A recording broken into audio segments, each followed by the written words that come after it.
Assalamualaikum warahmatullahi wabarakatuh. Di video kali ini saya akan mentutorialkan cara bongkar pasang bagian blok silinder dan blockhead untuk motor Legenda Supra Pit maupun Astrea Grand ya, C-Series dan lainnya. Pertama-tama kita buka dulu knalpotnya menggunakan kunci 10 dan kunci 12. Kemudian di bagian manifold karburator kita lepas menggunakan kunci 10, mau dicopot boleh, mau diangkat juga boleh. Kemudian kita lepas padud busi, lepas baut 10 bagian gigi sintriknya. Nah seperti ini. Kemudian kita topkan dulu ya. Cari topkan, kita engkol saja. Mau di top mau enggak itu terserah, tapi yang paling baik itu kita topkan dulu. Nah setelah top tinggal kita lepas bagian gigi sintrik. Kemudian baut yang di sebelah kiri kita lepas juga menggunakan kunci 8. Ada yang kunci 8, ada juga yang kunci 10. Kemudian di bagian baut headnya kita lepas menggunakan kunci 10. Mau pakai ring, mau pakai kunci sok boleh. Kemudian ringnya kita pisahkan. Ada ring plat 3 biji, kemudian ada ring tembaga 1 biji. Kemudian tinggal kita congkel saja seperti ini. Nah, blockhead pun sudah bisa kita lepaskan dengan mudah.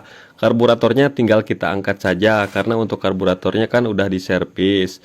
Kalau misalkan mau sekalian diservis, mendingan bongkar saja. Nah, kemudian packingnya kita lepaskan. Kemudian lepaskan dulu bagian roll ketengnya menggunakan kunci 10. Hati-hati, di bautnya itu ada ring tembaga ataupun aluminium.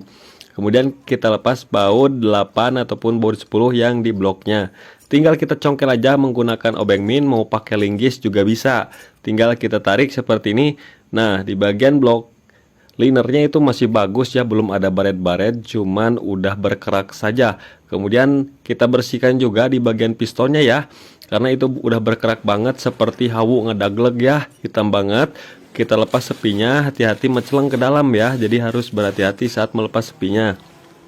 Kemudian tinggal kita lepas blok kopnya ya, tutup setelan klepnya kita lepaskan. Saya mau ngerenghap dulu ya, aduh capek ngomong terus. Nah oke, setelah terlepas bagian sininya kita lepaskan menggunakan kunci 8. Atasnya tinggal kita congkel menggunakan obeng min seperti ini. Pokoknya kita bongkar semuanya, kita cek ya teman-teman, cek karena ini baru dibongkar udah lama ya teman-teman. Motor legenda, namanya juga legenda, legendaris. Kita cek dulu semua komponen-komponennya di sini. Nah masih bagus ya, tinggal kita lepas aja bagian pennya. Nah menggunakan kunci menggunakan baut 12 harusnya ya, pakai baut 10 juga bisa. Nah kita analisa, kalau dilihat secara kasat mata bagus, tapi kalau setelah kita bongkar pasti kelihatan mana yang rusak dan mana yang ausnya.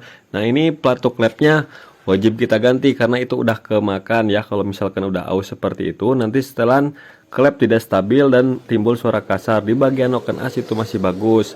Cara ngelihat noken as, cek bagian bearingnya, cek bagian lipnya, takutnya nanti udah aus ke kikis.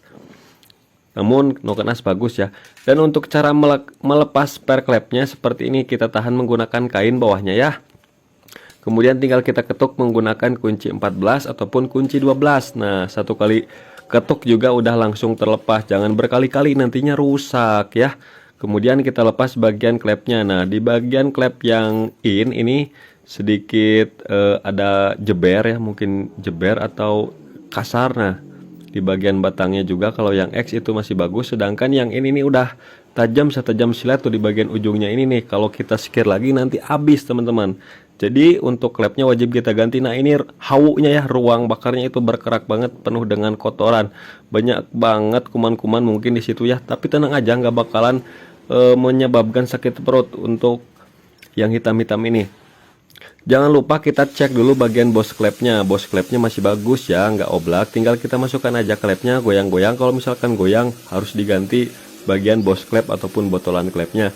Kemudian di bagian squeeze ini akibat pembakaran ya yang terlalu banyak, bertahun-tahun terlalu lama, kita bersihkan menggunakan sikat kawat, menggunakan bor seperti ini. 3 menit 2 menit ini udah beres membersihkannya ya di bagian intake exhaustnya tuh. Jadi kita bisa todong. Nah seperti ini, jadi langsung bersih bagian kerak-keraknya dan mempermudah pekerjaan. Kalau pakai curug, pakai amplas itu lama, jadi nanti bayarannya telat ya. Mendingan cepat efektif menggunakan bor seperti ini ya.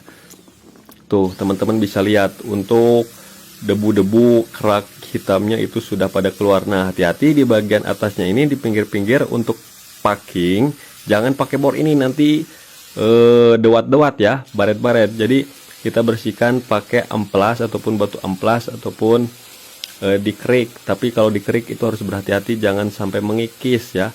Nah, kemudian bagian klepnya sama kita bersihkan. Nah, yang klep ini kan udah tajam, kalau kita sekir nanti habis. Jadi kita ganti saja. Nah, untuk pergantiannya saya menggunakan klep NPP ya. Karena kualitasnya sangat bagus sekali ya. Udah berkali-kali saya coba, emang mantap, NPP kualitasnya sangat baik dan terjangkau dan kuat ya. Oke, nah ini klep yang lama lihat mendem banget ya, sedangkan pasang klep yang baru itu nggak terlalu mendem. Jadi kalau kita sekir itu nanti nggak bakalan habis. Nah, untuk proses penyekirannya juga saya menggunakan bor ya. Jadi nggak pakai tangan. Kalau pakai tangan lama nanti